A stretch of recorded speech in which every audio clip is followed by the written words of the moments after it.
The NFL regular season is wrapping up, but there's still time to get in on the action with FanDuel, America's #1 sportsbook. Right now, new customers get $150 in bonus bets guaranteed when you place a $5 bet. That's $150 in bonus bets, win or lose. The app is so easy to use, and there are so many different ways to bet, like live same-game parlays. Find bets in the new Explore tab. Make a parlay in the Parlay Hub, the best way to find popular parlays, and more. So visit FanDuel.com/247 and make your first bet a layup. FanDuel, official partner of the NFL. Must be 21 plus and present in Arizona, Colorado, Connecticut, Iowa, Illinois, Indiana, Kansas, Kentucky, Louisiana, permitted parishes only, Massachusetts, Maryland, Michigan, New Jersey, New York, Ohio, Pennsylvania, Tennessee, Virginia, West Virginia, or Wyoming. FanDuel is offering online sports wagering in Kansas under an agreement with Kansas Star Casino, LLC. First online real money wager only. $10 first deposit required. Bonus issued as non-withdrawable bonus bets that expire 7 days after receipt. Restrictions apply. See terms at sportsbook.fanduel.com. Gambling problem? Call 1-800-GAMBLER or visit fanduel.com/RG in Colorado, Iowa, Michigan, New Jersey, Ohio, Pennsylvania, Illinois, Kentucky, Tennessee, and Virginia. Call 1-800-NEXT-STEP or text NEXT-STEP to 53342 in Arizona, 1-888-789-7777, or visit ccpg.org/chat in Connecticut, 1-800-9-WITH-IT in Indiana, 1-800-522-4700, or visit ksgamblinghelp.com in Kansas, 1-877-770-STOP in Louisiana. Visit mdgamblinghelp.org in Maryland. Visit 1-800-GAMBLER.net in West Virginia, or call 1-800-522-4700 in Wyoming. Hope is here. Visit gamblinghelplinema.org or call 800-327-5050 for 24/7 support in Massachusetts, or call 1-877-8-HOPE-NY or text HOPE-NY in New York, or visit oasas.ny.gov/gambling. Standard text messaging rates apply. Sports betting is void in Georgia, Hawaii, Utah, and other states where prohibited.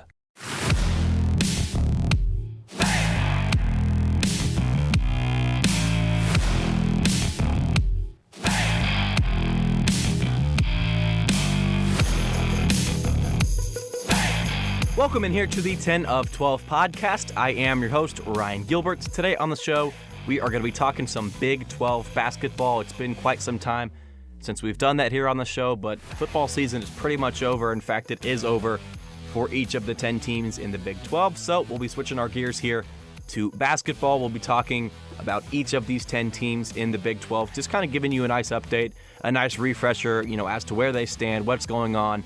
Who's been good, who's been bad, what they've done right, what they've done wrong, all that stuff here today on the show.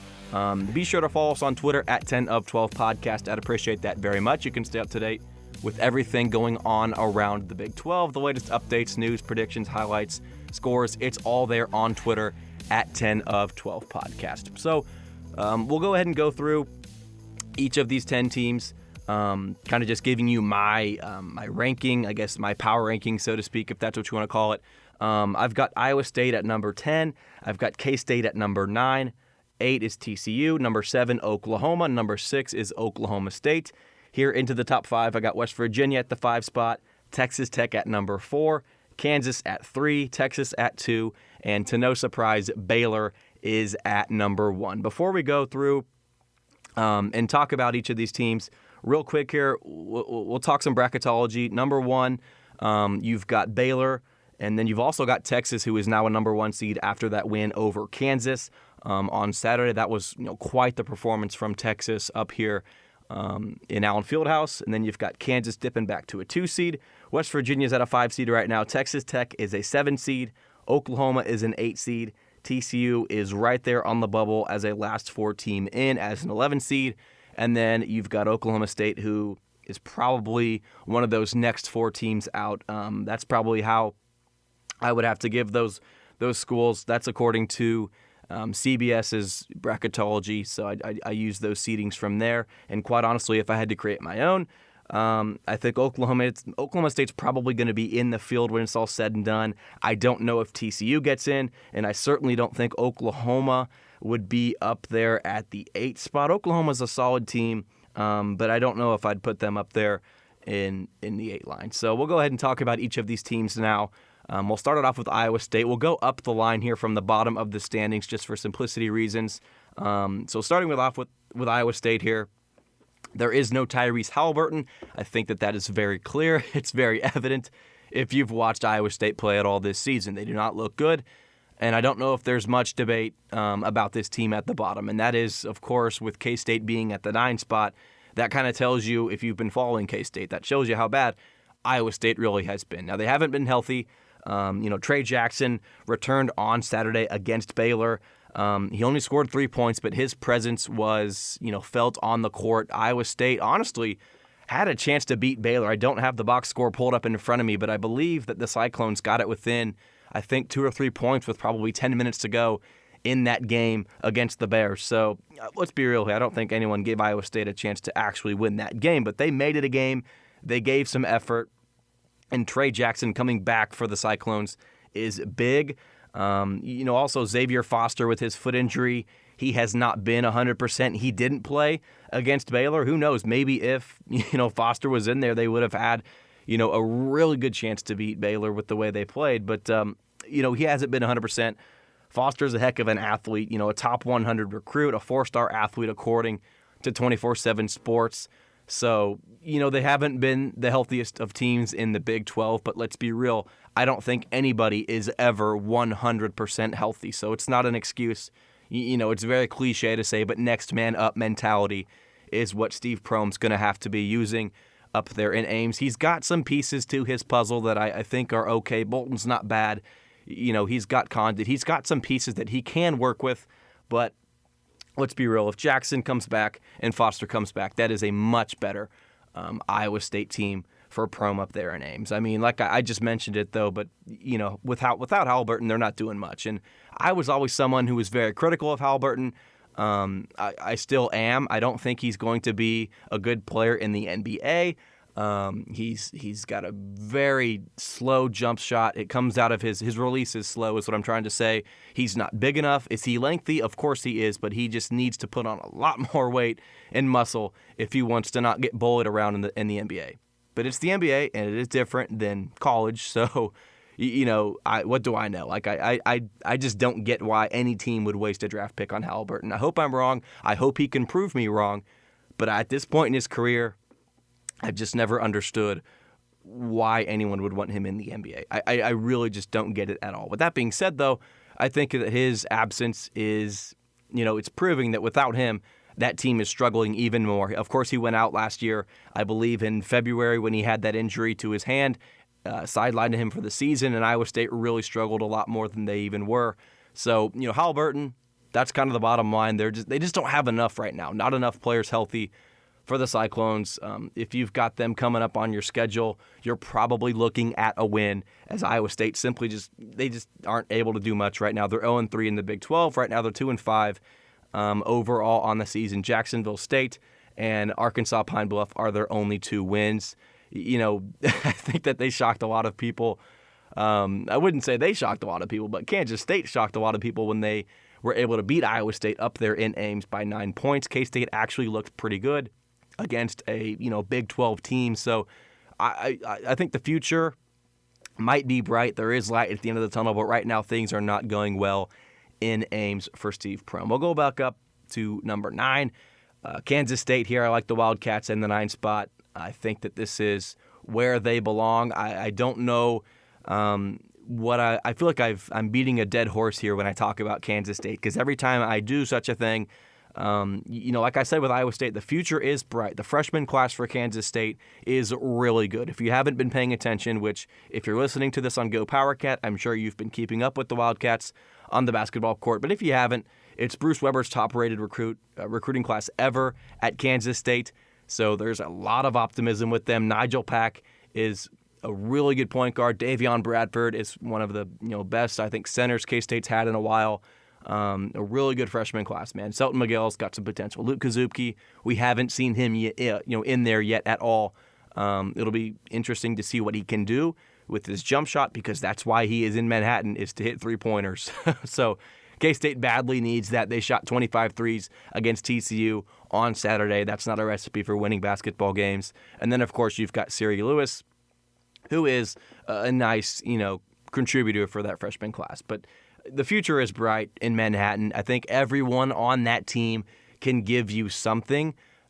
I think that there'd be remiss if I didn't mention the Fort Hays State loss. Absolutely embarrassing. Probably the worst K-State loss. I've been a Wildcat fan my whole life. I've been a diehard fan. I think the worst loss ever by a K-State basketball team. And I watched them last year. I watched them in the 2014-15 season when they lost to Texas Southern, and that season was full of frustrations. I've been a fan my whole life. I don't know if there's ever been a loss worse than that Fort Hays State loss. But they came back, and they won 4 of their last 5 games after that one. And, of course, the only loss in that stretch was to Baylor. So I think that Bruce Weber did a fine job of, I don't know if you would say getting his locker room back, because I don't think his locker room really went anywhere, but Mike McGurl talked about it. There was some, quote-unquote BS is what he said. What does that mean? I don't know. What is the BS? I don't know. I really don't. But I think that, after a loss like that, the team could have easily checked out on the season. No, these young guys care. They want to be good. They won 4 of the next 5 games and then dropped a home one to TCU. And just watching that TCU team in front of me in Manhattan, that's not a bad team at all. So overall, K-State, it's going to be a slow, long year. I think these development, the biggest key here for Bruce Weber is getting, the best out of his players. It's been a very big issue, so to speak, for Weber here in Manhattan. You look at Marcus Foster, one of the best K-State athletes, basketball, players in the last, 10 or 15 years. A great freshman season, and then what exactly happened, we don't know. Maybe he heard some things from NBA scouts or what have you. Maybe did some off the court, things you're not supposed to do. He's gone. After a sophomore season, he's dismissed from the team. We look at what happened last year, and not just Marcus Foster, though. In 2014, he torpedoed the program and took pretty much everyone with him. Everyone was gone. Trey Harris, Malik Harris, everyone, Nigel Johnson, everyone kind of left with him. Owundu was pretty much the only guy to stay for Kansas State, and now look at him, playing NBA ball for the Dallas Mavericks. But even now we go to last year, Cartier Jada, not a good locker room player. K-State, that's been Bruce Weber's Achilles heel, okay? If Barry Brown wants to come in and manage that locker room, then great. If Magruder wants to come in, Jacob Pullen, if these guys want to come in and manage that locker room, Bruce Weber's going to have a pretty good team because he's got talent. I think that there's no question that Weber can recruit talent. It's about keeping that talent, retaining it, maintaining it, whatever the word is there that you want to use. He needs to keep these guys around. And I don't think that Lewis, maybe Kazubke, there's 5 guys in the freshman class. The odds of all 5 of them staying are low. Let's be real here. I think that Kazubke or Lewis may transfer at some point, but if you can keep Bradford, Pack, and Miguel, Dejuan Gordon can keep growing. Mike McGurl, he's going to be back next year. Bruce Weber's pretty much alluded to that with the extra COVID season. The future is bright for Wildcat basketball.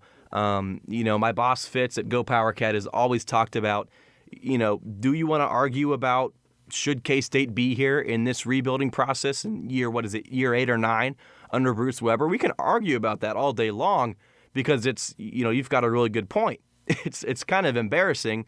At the same time, though, here we are. You can't change it. They're not going to fire Bruce. Gene Taylor has made it pretty clear that Bruce Weber isn't going anywhere. So do you want to complain about it and whine about it and say Bruce should be fired? Or do you want to look at the positives and say, yes, this freshman class actually is really good and they've got a lot of potential moving forward? I think that's what you've got to do at this point. And I think you've got a solid argument if you say that Bruce Weber should be fired. There's a lot of reasons that would back that up. At the same time, though, there are some reasons for optimism moving forward. And like I said, it's simply not going to happen. Gene Taylor's made it clear Weber ain't going anywhere. So the future is bright for Wildcat basketball. Right now, as we stand, I think that they are the number 9 team in the Big 12 Conference. Moving up the line here, I like TCU at number 8. Like I said earlier, that's a team I saw in Manhattan, a pretty good-looking basketball team, but they're at number 8. So that might confuse you just a little bit. And the only explanation and reason I can give to this is that the Big 12 is so strong this year, right? If TCU played in the ACC, which is always, historically top-heavy, or the SEC, the Big 10, whatever conference you want to name, TCU is probably going to be a middle-of-the-pack team. But TCU plays in the Big 12, the best conference in the nation, year after year. Ken Pom, BPI, RPI, all these things consistently rank the Big 12 number one. So TCU is pretty much the one suffering from that. I think that they're a solid bunch, but I think that they are the worst of the best or the best of the worst, whatever you want to call TCU.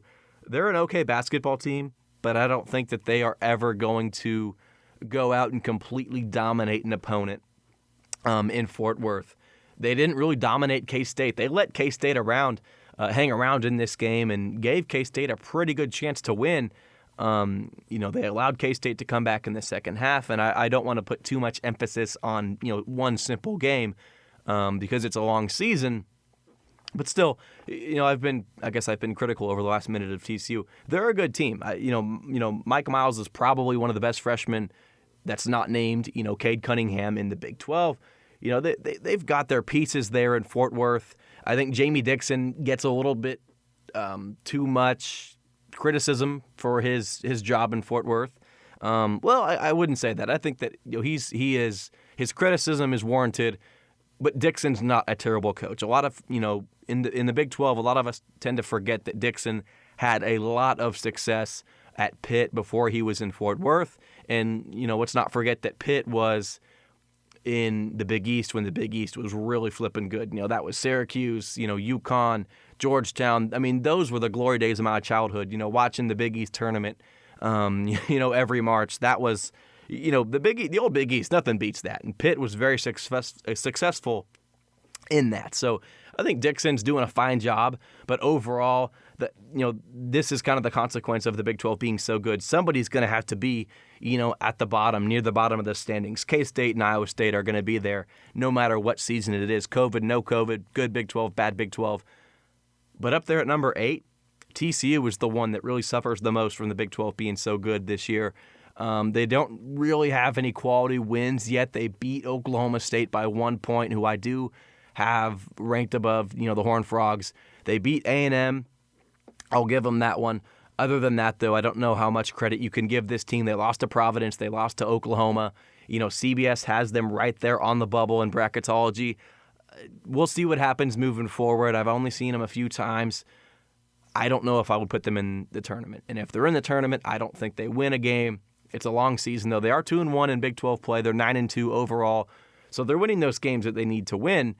But moving forward here in the Big 12, they've got KU coming up tomorrow. I'm recording this on the 4th, so they've got KU coming up tomorrow, then they got Baylor. TCU can win one of those two games. I'm on board. If they win both, then I'm ranking them number 1 for crying out loud. But, if they lose both of those games, I'm not going to sit here and say TCU is the worst team in the Big 12 or anything like that. But, I think that kind of backs up my point that they're the worst of the best or the best of the worst, whatever you want to call them, in the Big 12. If they can put up a fight, I think there's reason for optimism, but these next two games should tell us a good amount about TCU. Are they good? Are they great? Or are they just kind of what TCU's traditionally been, in the Big 12? So we'll see what the Horned Frogs can do moving forward. I like them at number 8. Let's move up the line again to number 7. Let's talk some Oklahoma basketball. This is really just a middle-of-the-pack team in the Big 12. They're, TCU, Oklahoma, not much different between these two teams. I think that they belong in that worst of the best, best of the worst category with TCU as well. They've got a good athlete in Austin Reeves. I like Brady Manick as well. Other than that, though, I don't know if Oklahoma really has much to offer in the Big 12. Lon Kruger, we know his tenure. He's a heck of a coach. He's taken, a million different teams to the NCAA tournament. He's a good coach. He's a great coach. They're 6-2 right now on the season, 2-1 in Big 12 play. They're coming off a win over West Virginia on Saturday. The other win was over TCU, and that loss was to Texas Tech. So, overall, looking at their non-con, again, same thing with TCU. They don't have really any wins that jump out to me and say, hey, that was legitimate. They played Xavier, and then non-con lost that game by 22 points. So I don't know if Oklahoma is really any better or worse than TCU. I've got them a hair ahead of TCU just because I think that Reeves and Manick are better than, let's say, Nemhard or, let's say RJ Nemhard and Kevin Samuel for TCU. So I give Oklahoma the slight nod here, not by much though. Gibson hits 8 threes in that game as Oklahoma beat West Virginia. West Virginia, we'll talk about them here in just a minute, but that team's stock is falling. So we'll see what happens to Oklahoma. Again, not much to say, honestly, if we're being honest here about Oklahoma. They're a middle-of-the-pack team in the Big 12. They're pretty vanilla. You know what you're going to get. They're going to beat who they're supposed to beat. And, they're going to probably, I don't know if they'll sniff a victory against Baylor, Kansas, or Texas. But we'll see what happens. We'll give them a chance here later on this season as they, literally like TCU, play Baylor and then Kansas. So they're flip-flopping games. And you know what? If one of these two teams can get a victory, that's going to be some big brownie points for me moving forward. The thing is, TCU's got both games in Fort Worth, whereas Oklahoma travels to Waco and then travels to Lawrence. So, home field advantage, I guess, I don't know. I don't want to shoot down my own point I just made there, but let's be real here. If you watch Texas and Kansas, I mean, the home field advantage really isn't a thing, especially when you don't have, 15,000 fans, whatever it is, in Allen Fieldhouse, harassing the referee, I don't want to say harassing because they're not, bad people or anything, but, just getting in the ears of the fans and the referees and, the players and all that stuff, that does make a difference. Allen Fieldhouse is, whether you want to say that the refs are unfair or not, Allen Fieldhouse is, I'd say, the best home field advantage in all of college basketball. So it's big. Without fans, I remember Creighton was playing against Kansas, and I swear there were more Creighton fans than Jayhawk fans. At least that's what I heard on the television. But that's apart from the point here. Oklahoma State is at number 6. We'll talk about them here. This will wrap up the first half. But yeah, Oklahoma, number 7. I've said it here 3 or 4 times. They're a middle-of-the-pack team. You know what you're getting from them. They're very vanilla. I like Oklahoma at number 7. Number 6 here, Oklahoma State. This is probably going to come as a surprise to some people. Oklahoma State's probably down there at the 7 or 8, mark. If you were to ask most people where you would rank the Cowboys, I like Oklahoma State at number 6, and here's why. I think that they've got a lot of potential moving forward. Okay, right now they're 1-2 in league play, but they're coming off a win over Texas Tech, which was pretty impressive. That they were able to grind out a win like that. And guess what? Their 2 losses in league play are to TCU and Texas by a combined 4 points. So they're 4 points away, from being an undefeated team right now. And I'm sure that you've heard about it. If you've been living under a rock, you've not heard about it. But, Cade Cunningham is one of the best freshmen, if not the best freshman in all of college basketball. He's in Stillwater. How did Mike Boynton land him? He's got the connection, with his coaching staff to Cunningham. So he's elite. Cade Cunningham is elite. There's no question about that. He is a heck of an athlete. Rondell Walker is a very nice compliment to him in his freshman class. Isaac Likely is healthy. That is huge. Isaac Likely last year, if he is healthy, this is something that I will, go to my hill on and die for. If he's healthy last year, that's a team that's going to probably make the NCAA tournament. But he was not healthy, battling his sickness, and he was never on. I wouldn't say wasn't on the same page, but he just wasn't on the right page, I guess, as Oklahoma State. So, he cares. He wants to buy in. He's a heck of an athlete. But Isaac Likely, this team, I think, is going to get only better as the season progresses. And if you're a K-State fan listening here, I feel like I have to mention this one here. Donovan Williams, if you probably remember this. This was back in April. He was being recruited by Oklahoma State and Kansas State, among others. Williams silently commits to Kansas State. And then about a day before his announcement, J.T. Thor, who was originally thought to commit to Oklahoma State, goes to Auburn, opens up a spot for the Cowboys, and Donovan Williams flips and commits to Oklahoma State. And K-State fans were irate. Bruce Weber, how do you lose this guy? I totally get that. But let me tell you a fact. Donovan Williams has scored 0 points for Oklahoma State this season. 0 points. So, I mean, he's played, and I think he's played in a majority of their games. He just hasn't scored a single point. So, if you want to be upset about K-State losing out on Williams, that's fine. But a guy like this, he was originally committed to, was it Iowa State or Nebraska? It was one or the other, and he kind of decommitted because of the Hoiberg coaching change. So I guess it was probably Nebraska because that's where he's from. Decommitted from there, committed to Kansas State essentially, decommitted from there. Now he's at Oklahoma State, hasn't scored a single point. Wildcat fans were frustrated when they couldn't get Donovan Williams. Well, I've got news for you. He hasn't scored a point yet. I don't know if it's really that much of a loss. Look at what Nigel Pack's doing. Look at what Siri Lewis is contributing. Look what Selton Miguel, Davion Bradford, Luke Kazuki, if he's healthy. You've got a good group of guys that care. And Donovan Williams, I've talked to him. I interviewed him. He's a good guy, but I don't know if he would be the best fit in this K-State locker room. So I think that you're happy here with what you've got as a K-State fan.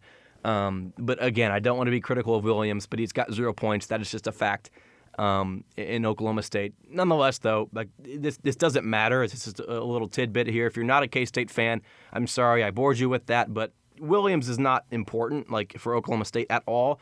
The important players here are Cade Cunningham, Isaac Likely, Rondell Walker, the Boone twins. They've got those pieces to be good. And going back to last year, they didn't really lose much. Lindy Waters was easily replaceable. You've got guys like, Thomas DeZagua. Those guys are easily replaceable. And moving forward, they didn't. I don't know how I can really communicate what I'm trying to say here, but they didn't lose much. So if they lost a lot from last year, I think you're going to say, yeah, down year for the Cowboys. But they really didn't. It's not like this is a slope going down. It's a slope going up at a very high angle. I think Oklahoma State's got a good chance to make the tournament. For crying out loud, they're 7-2 on the season right now. They're looking pretty good. They beat Wichita State. They beat Marquette. Their only losses are by a combined 4 points, like I said. I like what Oklahoma State is doing. I think that they're an NCAA tournament team moving forward. That'll wrap up things here for the first half of the show. Second half of the show, we'll talk about the top 5 teams according to myself here in the Big 12 Conference. Should be a lot of fun as we get to the teams that are actually really, really, really good in elite in college basketball. Stay tuned. With Blue Link Plus, you can access your Hyundai Tucson Limited remotely. Doors unlocked, temperature set, lost car found. There it is. Get complimentary class-leading Blue Link Plus. Call 562-314-4603 for complete details. So I'm a father of one. I gotta find a babysitter. I found Care.com and I was blown away. Through the platform, I was able to find local and experienced candidates along with their reviews and rates, which were way more affordable than I anticipated. Care.com really put me at ease knowing that they were all required to go through a background check. If you're like me and you need to find someone reliable for your childcare necessities, check out Care.com. Find the ideal sitters for your childcare needs. Welcome back in here to the 10 of 12 podcast. I am your host, Ryan Gilbert. Second half of the show coming your way as we go through these top 5 teams in the Big 12. Number 5, we'll start it off here, West Virginia. Oscar Tshiebwe, we'll start it off with him. That is the biggest, notable, fact here we've got with West Virginia. Tshiebwe stepped away from the program a few days ago, He won't be back, according to Bob Huggins. If you've watched West Virginia at all this season, you've probably noticed Oscar Tshiebwe's, I don't know if the right word is effort or attitude or energy or, whatever the word you want to use there is. It hasn't been there. Something's been off for Oscar Tshiebwe. If you watched him as a freshman, he was just, smile on his face 24/7, always happy, just a good-looking, bright young kid. Always just having fun on the court. Now you watch him as a sophomore, Tshiebwe hasn't been the same, and now the other day he is, I guess, quote-unquote, stepping away from the program. He won't be back, according to Huggins, like I said.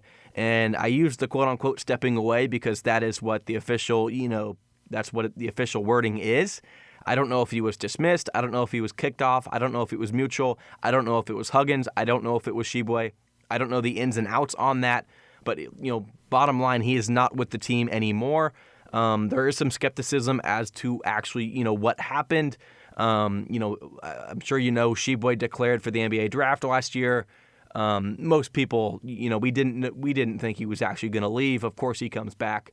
He was just getting his feet wet, testing the waters, getting some feedback from scouts and coaches and trainers and, all those people in the NBA. And I think that is what really did it for Oscar Sheboy. Kind of the feedback he got, and this happens a lot with, some of these players when they go and, hear some things that they maybe shouldn't have heard from scouts. Maybe they want to change their game up. They want to do something that the coaching staff, isn't on board with. I'm sure that Huggins wasn't on board with some of the stuff that Sheboy wanted to do. So he is no longer with the Mountaineers, and that's a big blow for West Virginia. I think that team's stock is going to continue to fall. Like I said earlier, this is January 4th. It's about 8:30 Central Time right now. It's 26-16 in Stillwater as the Cowboys are leading West Virginia. If that's a West Virginia loss, man, I think that you are going to be really concerned about this team moving forward. There was a lot, and I mean a lot of, hype coming into this, season for West Virginia. They play Gonzaga pretty damn close. They only lose it by 5. It was impressive for West Virginia. They beat Georgetown. They beat VCU. So West Virginia's done some things right. They start off conference play 1-0 after a win to Iowa State, only by 5 points, which, let's be real, that's not very impressive. They go on the road and lose to Kansas, and then they lose to Oklahoma on Saturday. If that score can hold up, of course, it's super early there in the first half, only 26-16. That holds up, though. I think that you are going to be, pressing the panic button real quick here if you're West Virginia. And this has kind of happened a little bit here with Bob Huggins. We remember that was, 2 seasons ago when it was just an absolute train wreck, and it felt like everyone, was leaving Morgantown. Huggins kind of lost control of his team, and it happens to the best of coaches in college basketball. It does happen where you get some bad eggs, and no matter how hard you try or care or want to be there for them, it just doesn't work out. And I'm not saying Oscar Sheboy is a bad kid, but it's clear that Huggins and him were not on the same page. So moving forward, though, this changes a lot about the dynamics, the X's and O's, the schematics of Bob Huggins is what, his basketball team. I mean, I'm sure you heard it, hear it all the time. If you're watching a game on ESPN and West Virginia is playing, the Twin Towers, they've got Derek Culver, they've got Oscar Sheboy. Give them the ball down low, they're going to score, right? I mean, that's not really a thing anymore. They've got a ton of athletes that I think that, they all bring some good things to the table. But with that being said, now that you really, minus, Sheboy, they're going to struggle and have to kind of create their offense again. And that's going to be hard to do in the middle of a season. Not only a season, a COVID season, right? If this was a normal season, give Bob Huggins a few games to adjust. He's going to make some, he's going to tweak some things there and make it work. But it's going to be hard for West Virginia to overcome that loss from Sheboy. You just got to hope and pray, if you're a Mountaineer fan, that everyone else is, bought in and invested in that team. Like I said, I do think that they've got some weapons. Deuce McBride impresses me. I like Emmett Matthews, Gabe Osaboyan. I like those players a lot. One of the surprises here for West Virginia is that, Jordan McCabe's only played about 9 minutes per game for the Mountaineers. Watching him a few years back, I thought that this guy was really going to grow into one of those key role players, in the Big 12 conference. And it just hasn't happened. Like I said, 9 minutes per game. And I think the reason, for that is he doesn't do much, and that's not a knock on him. He can facilitate the floor, and that's about it, right? I mean, it kind of reminds you, I guess, when he was a freshman, I was thinking, for K-State fans here, Will Spradling, right? He can just kind of do the little things, hit some shots, facilitate the floor, quality defense, do the little things, right? And it just hasn't really worked out for McCabe. Overall, no, though nonetheless, I think that West Virginia is in an okay position, but they are certainly not anywhere near the position they were in when they played South Dakota State in their first game of the season to where they are now. A lot has changed. No Sheboy. That's going to hurt West Virginia moving forward. It is Bob Huggins, though. I'm curious to see how this team can respond. They've got Texas coming up on Saturday after this game against Oklahoma State. So I'm anxious to see what this team can do. I really am. Are they going to back down? We'll see what happens here. West Virginia, right now, they're ranked number 14 in the polls, which I think is pretty high. Like I wouldn't rank them at all. I know they've only lost 3 games. KU and Gonzaga are really good teams, but they lose to Oklahoma. I mean, they barely beat Iowa State, right? I wouldn't have this team ranked. I'm sorry, I just wouldn't, especially with that news from Oscar Sheboy. We'll move up the line here again and talk about Texas Tech. I've got them at number 4. Again, here, this is a quality Texas Tech team. I don't have a whole lot to say about the team. Mac McClung, the Georgetown transfer, he's been a baller for Texas Tech. If you don't know his name, and quite honestly, you might not have heard it too much if you haven't watched much Texas Tech, because he is, this is his first year, immediately eligible from Georgetown. Last year, he was in the NBA draft, took his name out. Now he's in Lubbock. He's got 15 points a game is what he's averaging this season. So, McClung is a baller. Kevin McCullough, and this is what I think that, Texas Tech's been kind of here and there. They drop a game to Houston early on in the season, and Houston's actually turned out to be a pretty damn good team, right? So that's not really a bad loss. They lose to Kansas by 1. They lose to Oklahoma State by 5. Other than that, they've won every game, and they really don't have an impressive win. They beat Oklahoma by 2 points. Other than that, though, I don't think they've played even a single other Power 5 school. So, but here's the thing. Kevin McCullough, he's back. I think that he's been back for 2 games now. I think he came back against Incarnate Word. And then, of course, that Oklahoma State game, just his presence on the court, huge difference maker for Texas Tech. He was a redshirt. He was in his redshirt season, I believe, when Texas Tech went to the Final Four. So did he play in that at all? No, but he had not only some great guys to look up to, but also McCullough really knows what it takes to win, being in that locker room. Davide Moretti, Brandon Francis, all those guys that you remember, Culver, all those guys from that Final Four run. McCullough knows what it takes to win.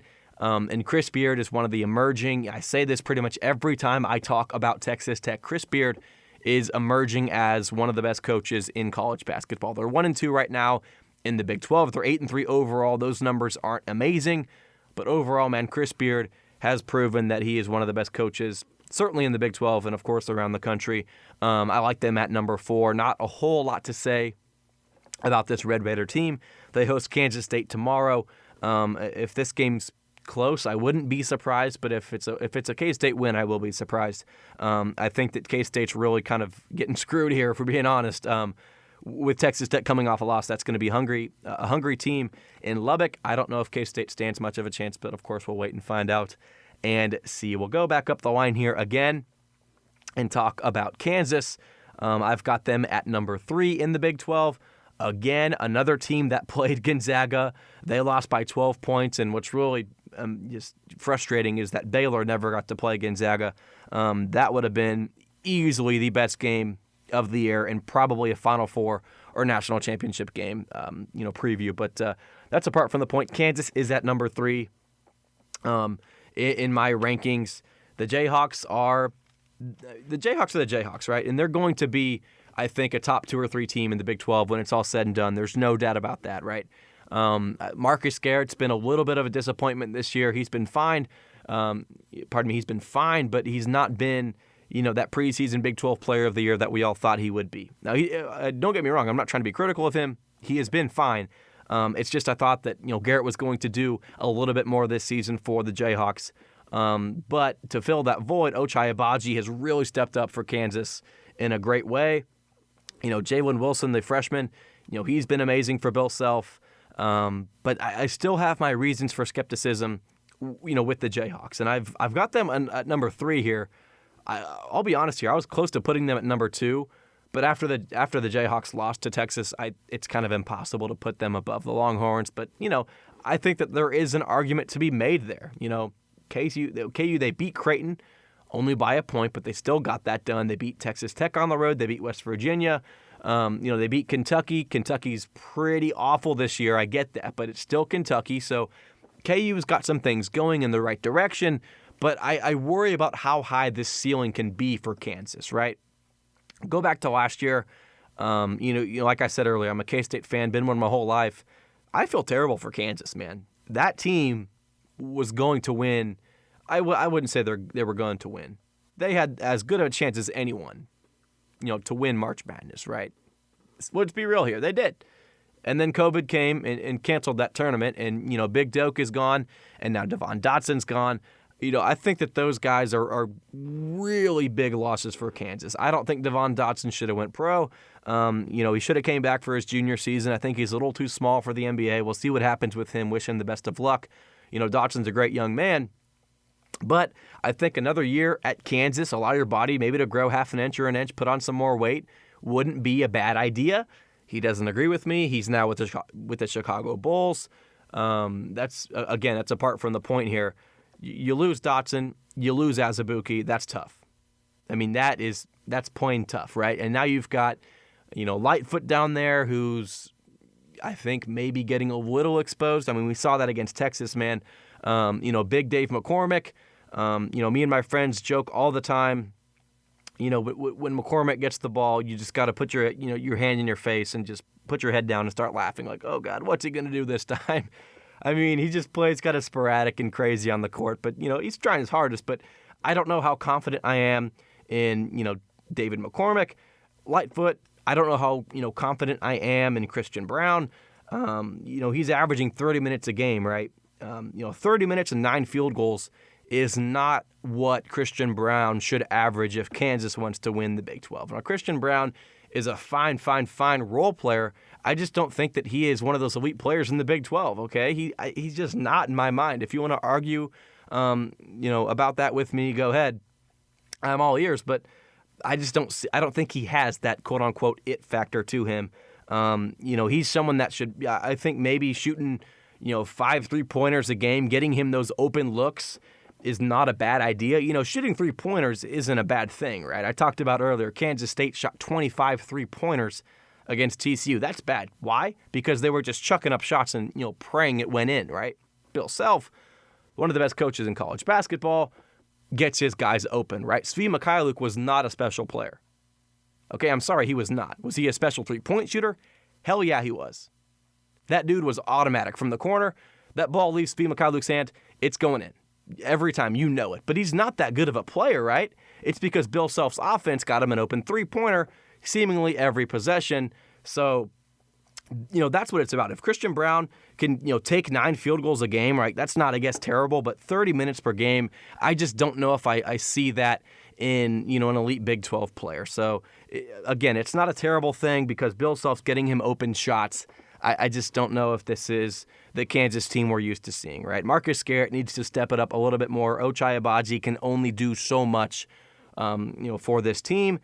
But here we are again, right? And I say this all the time when I talk about Kansas. Happens every flipping year.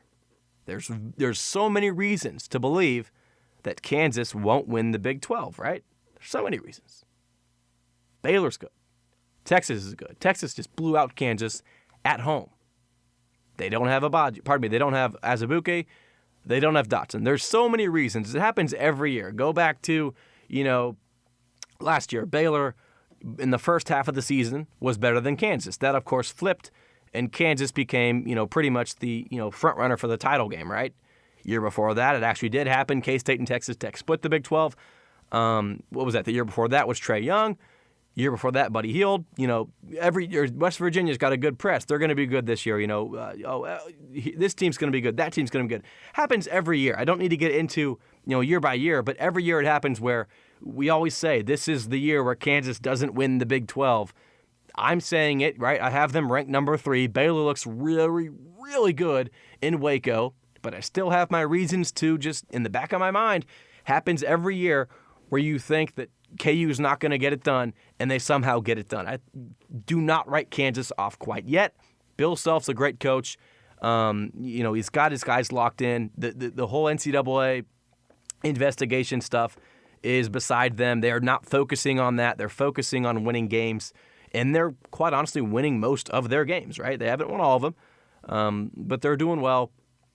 in Lawrence. So they're 8-2, 2-1 in the Big 12. And if you're a KU fan, you're probably hitting the panic button after that Texas game. Guess what? 2 games before that, you beat Texas Tech on the road and you beat West Virginia. That's fine, right? And you beat, Texas Tech was only by 1, but you handled West Virginia by 14 points, right? So I think Kansas moving forward is going to be fine. I'm tempted to put them up above Texas, like I said. I just don't know how high their ceiling is. I think that right now, that Texas loss was about as low as you'll see them all year long. Will they lose some more games? Sure, but I don't think they're going to lose by 20-some points or however much they did to Texas, right? So this was probably the low point of the season for Kansas. Just remember that if you are a Jayhawk fan. One last thing that I've got noted down for the Jayhawks. I believe this was back in November when the Jayhawks lost to Gonzaga, and Jeff Goodman. He essentially tweeted out something saying Kansas doesn't have enough talent. Kansas doesn't have the talent that Kansas is used to having.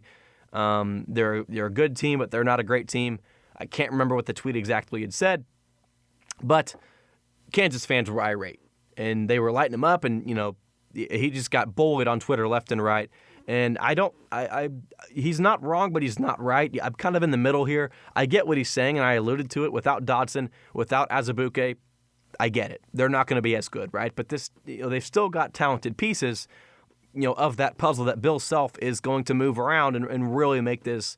He's going to bring the best out of these guys as he can. So moving forward, Goodman, if you're a KU fan, you certainly remember this because I'm sure you probably replied to his tweet and said a curse word or called him an idiot or something like that. I do agree. They don't have as much talent as they are used to having. Let's be real. Andrew Wiggins, Joel Embiid, Devontae Graham, Frank Mason. Let's go down the line here. I don't think they have one of those guys this season. I mean, Jalen Wilson's got some potential.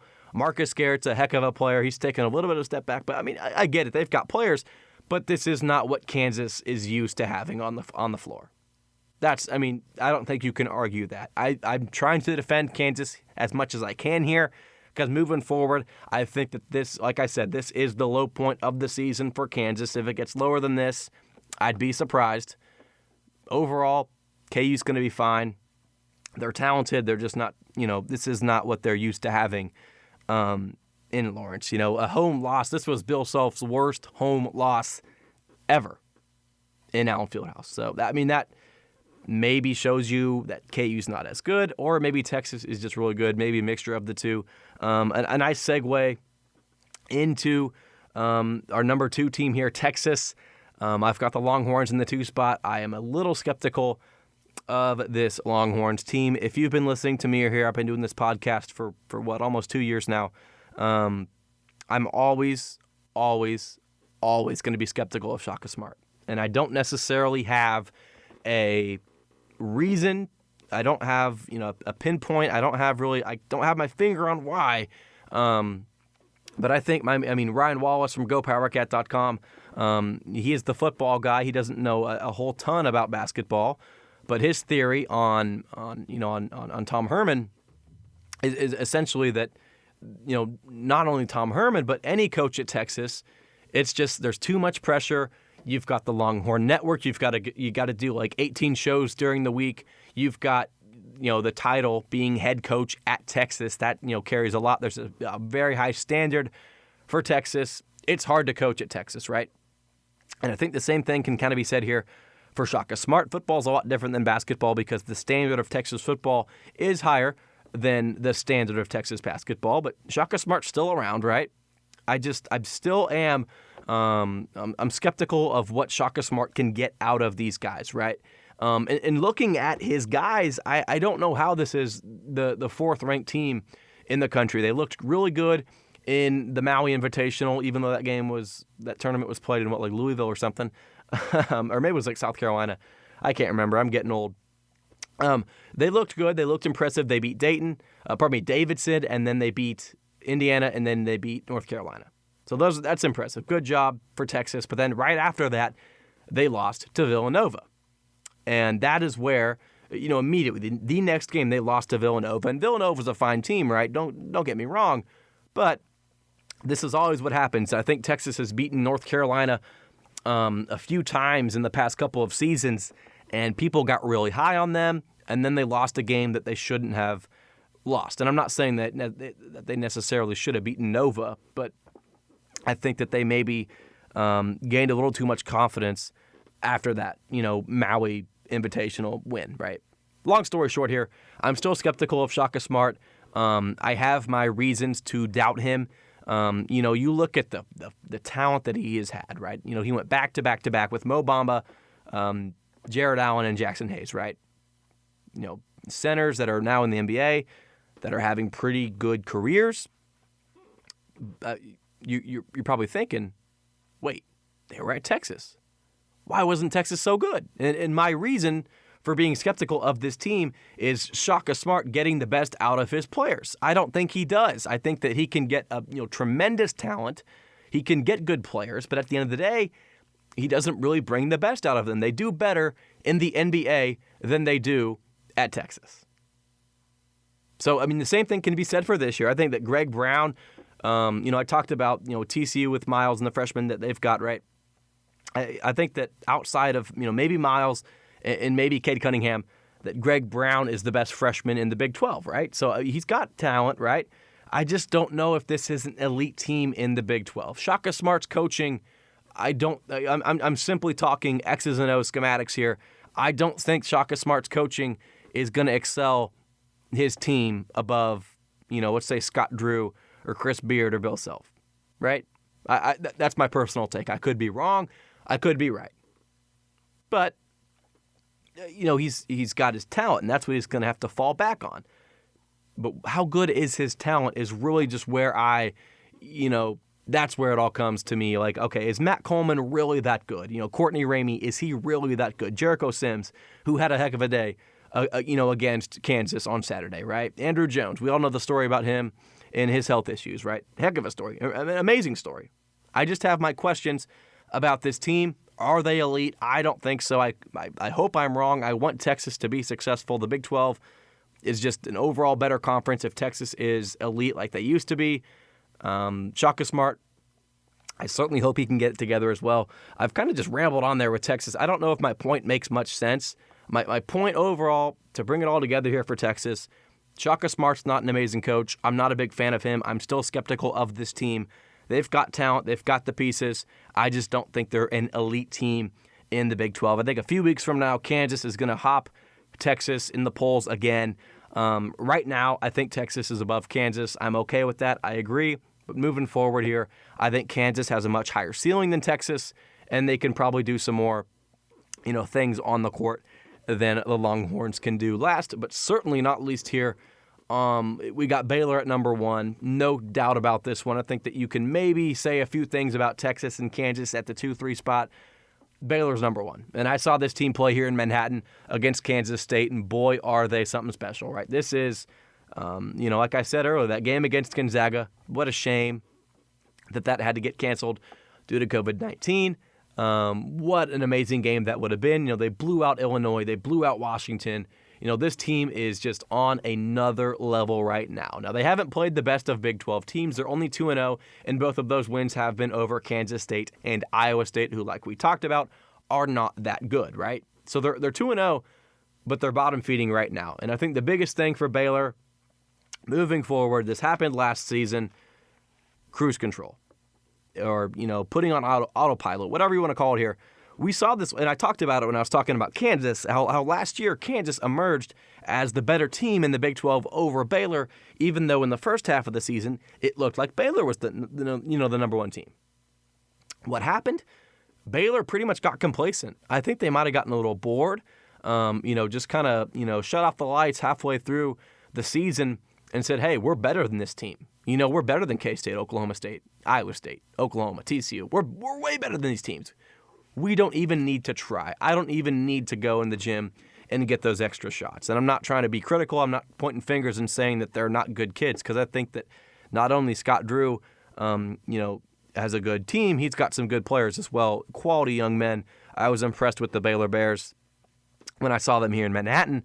But Scott Drew retaining this positiveness, the good momentum they've got going here in Waco is going to be extremely crucial for Baylor moving forward, right? If he can keep this up, this is going to be a Big 12 champion team. Whether they tie it with KU or Texas or someone else, or they win it outright, I don't know. If they keep this up, though, they're going to be Big 12 champs. But their next two games, Oklahoma and then TCU, those are two games that are winnable, super winnable. They shouldn't lose those games. If they continue to buy in and try, I'm a big fan of Baylor. Jarek Butler, Maceo Teague, they've got just weapon after weapon after weapon. I mean, we don't even need to talk about Baylor too much. If there's any reason that you don't think Baylor's the number one team in the Big 12, please let me know, because I couldn't think of one, if I'm being honest with you. This is the best team, arguably, in the nation, certainly the best team in the Big 12. They've beaten in the non-con, like I said, Illinois, Gonzaga, just blowing out those guys. They blew out Kansas State by what? I don't know. I think it was like a 30-point victory or something here. And I think that was a good loss for Kansas State to kind of be shown what it takes to be elite in the Big 12 conference with such a young team. But, I think the proof is in the pudding right here with Baylor. To back up my point, that game against Iowa State, they only won it by 11 points.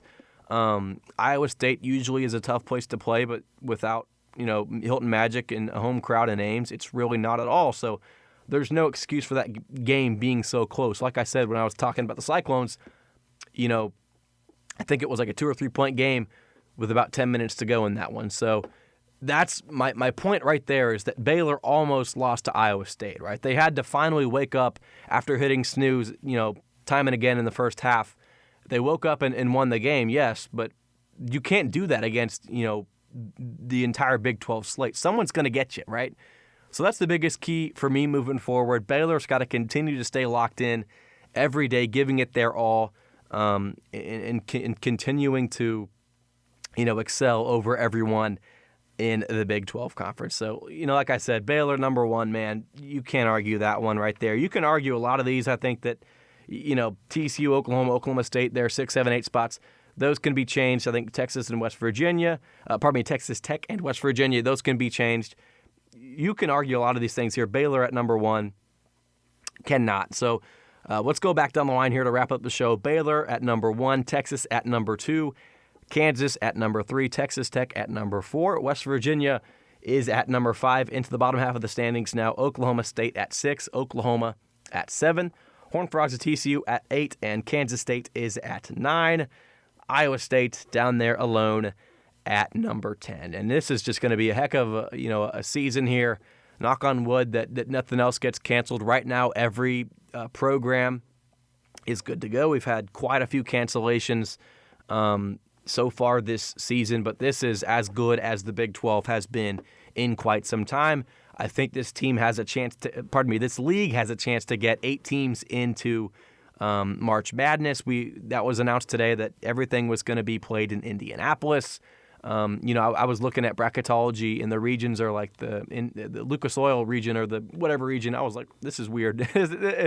If this isn't 2020, I guess it's 2021 now. But if this doesn't sum up the COVID lifestyle we've been living, I don't know what will. So moving forward here, man, next week on the show, we'll be talking some Texas football and basketball as well. Be sure to stay tuned as we talk about not only the Longhorns, but just the Big 12 Bulls as a whole, as we recap each of the 5 games. The Big 12, like I said, 5-0 in bowl season, just embarrassing schools like Florida, Colorado, Oregon. It was tremendous. Miami, it was tremendous to see the Big 12 excel in those bowl games. But that's about it for the show here. Hopefully you enjoyed listening to this, whether you're from Go Powercat, whether you are on the original feed. I genuinely do appreciate each and every one of you that listens. Again, be sure to follow us on Twitter at 10 of 12 podcast, excuse me. You can stay up to date with everything going on around the league. Other than that, though, I am Ryan Gilbert. Thank you so much for listening, and we'll catch you next time.